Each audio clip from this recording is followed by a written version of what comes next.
Hey y'all, welcome back to Clothes Creations. In today's video, I'm going to be showing y'all the tutorial for the cross tapestry that I made. I had to get a different yarn for the tutorial than I used in the original just because the one that I used in the original when I went back to Walmart, they did not have. So I'm going to be making this with a different type of yarn, but it's a very similar yarn. If y'all want the link to the yarn, let me know in the comments and I can give that to y'all.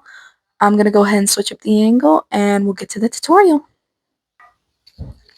Alright, y'all. So this is the original one I made. I am going to have to use this yarn instead for the next one because I did run out of this yarn. So I will be using this yarn. It's Hometown Lion brand yarn. And I will be using a 10mm hook. You'll need a wooden dowel, a pair of scissors, and I'm using a 5.5mm hook to weave in my ends, but you can also use a tapestry needle. I'm going to clip this to my shirt and then we can get started.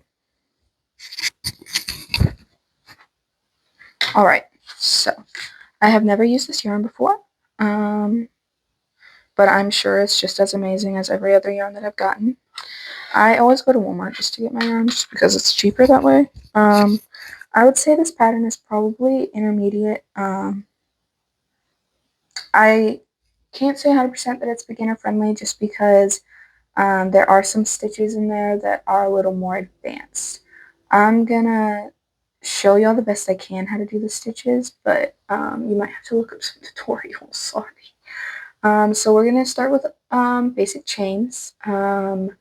To do a chain, you start with your slip knot on your hook, you yarn over once, pull through. That's a chain. So I'm gonna make 7 of those.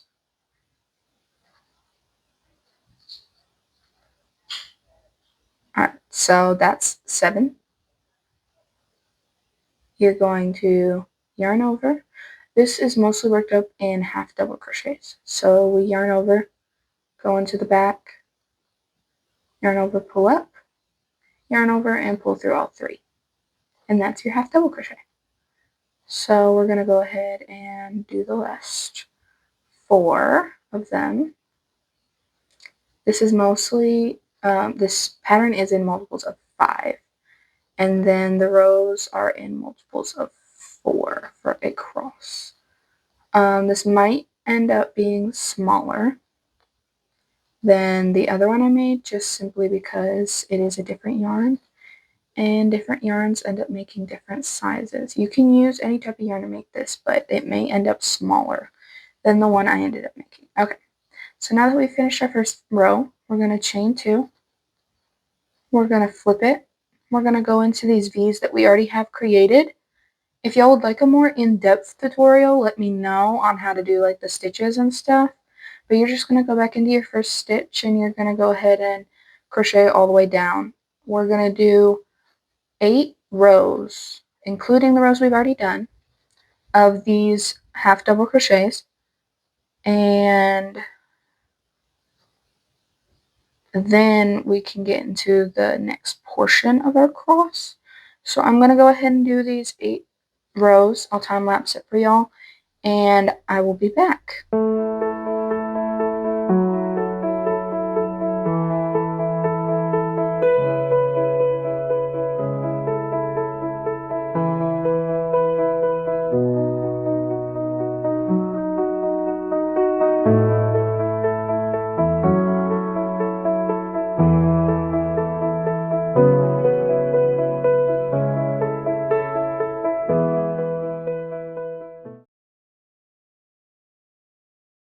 Alright, so here's my 8 rows of half double crochets.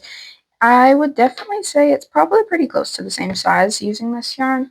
They look about the same, so I don't think that would be a big issue. If you do decide to switch up to a different thickness of yarn though, I am using pretty thick yarn, hence, yeah, this is a super bulky yarn. So if you're going to use yarn and you want to do the same type of hook and stuff, I would get a super bulky yarn. Okay, so for the next part of the tutorial, we're going to do 7 more chains, like we did at the beginning. So 1, 2, 3, 4, 5, 6, 7 chains coming off of your project. We are going to go back into we're going to flip our project. We're going to go into the 3rd chain from our hook. We're going to do our half double crochets again, like we did before, just going all the way down. And this is going to help create the middle part of our cross. So we're going to, and you can go into whatever part of the chain is easiest for you. I kind of just find whatever part's easiest at the time and go into there. So we've done our first 5, and we're just going to go back into the tops like we have been crocheting. 4, 1, 2, 3, 4. Okay. And once we've finished our 5th stitch, we are going to create the other side of our cross. See how we've created one side, now we have to create the other. So to do this, this is the part where I was talking about you might need a little more help doing. This is called a foundation half double crochet. So we yarn over, insert into the same stitch we were in before, pull up a loop. Instead of pulling through all 3 like we do for a normal half double crochet, we're going to yarn over and pull through 1.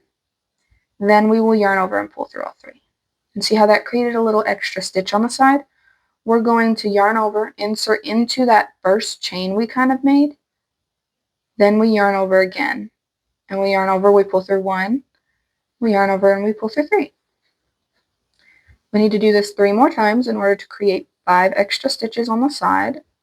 So that's number 3. That's,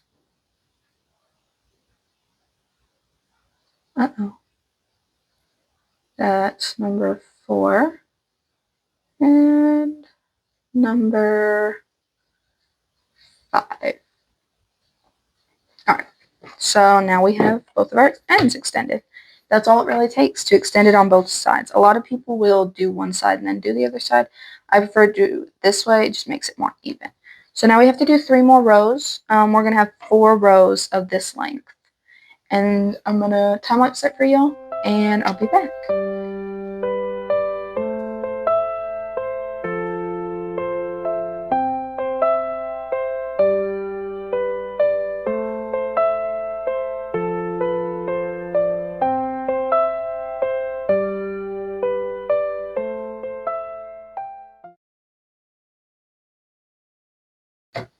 Alright, so now you can see we've built up the cross. I did want to let you know that I've noticed with this yarn that it does like to split, specifically this one.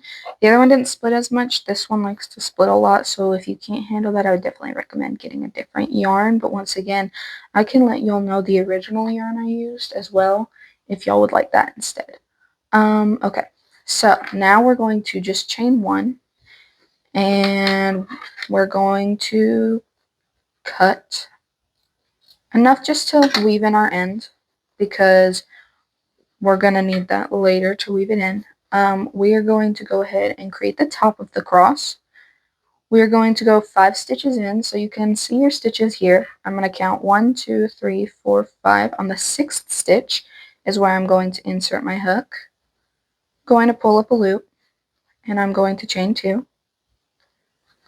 We're going to yarn over and half double crochet into this stitch, half double crochet into the next stitch.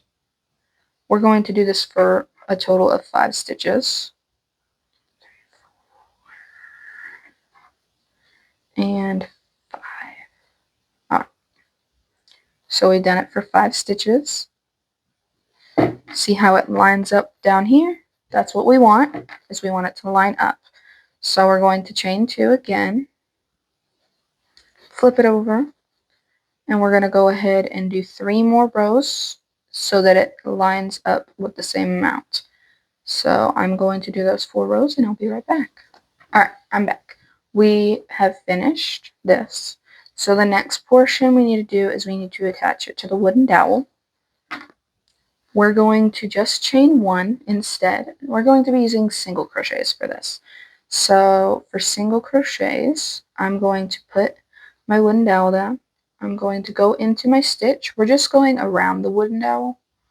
whatever works best for you. We're going to pull up one loop. We don't yarn over first. We just pull up one loop, yarn over, and pull through both of our loops. So we're going to grab a loop and pull through both of our loops. We're going to do that for all 5. And same way we've been doing it this whole time. Then we're going to yarn over, pull up enough to weave in, chop it, and that's that. So I'm going to weave in my ends before I attach my string, but you can attach your string first and then weave in your ends. I'm going to go through about 3 stitches to weave in my ends, just so that it's nice and secure in there. And I like to just pull it up.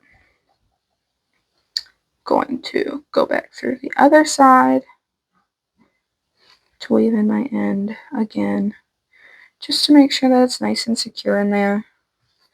And you can snip off any excess because we don't need our ends showing. Alright, you're going to do that for your other 2 ends as well. So I'm just going to go in through here. And I find it easiest with this thick yarn to use a hook to weave your ends in, but you can of course use whatever is easiest for you. I know I tend to use a darning needle a lot, but with this project I found it that I only had a hook on me, so it was easiest to just use a hook. Okay, for the top one, I'm just going to go through the 3 stitches at the top. It's a little harder to get it under the wooden dowel, but I think y'all can figure it out.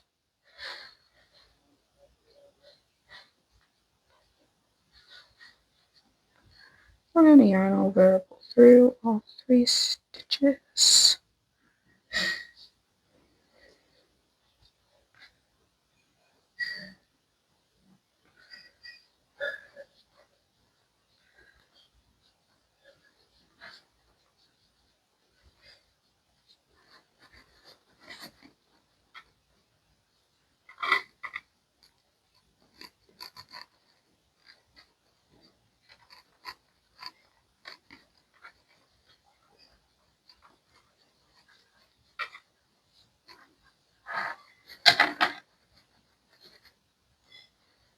And chop. Alright. So now you just cut your yarn to whatever length you want. So I didn't realize that my mic had died. So I'm going to be voiceovering this portion, but you just cut the yarn to the length you want. And then you're going to tie one end on one side. I do 3 knots, but you can do whatever you want. And then you're going to cut your yarn end off. Get it as close to the knot as possible, but if you're not super close, that's fine. And then you're going to extend it to the length you want, and then tie 3 knots on the other side, trying to keep it at the same length. 2 and 3. I had a lot of excess yarn, so don't judge. It'll be used for stuffing anyways. And then cut close to the yarn tail.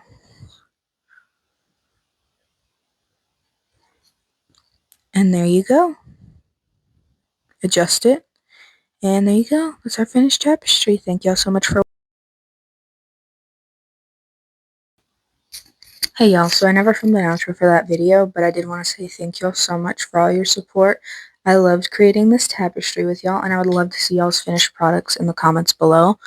Let me know what y'all want to see next, and thank y'all so much. Y'all have a blessed one. Bye.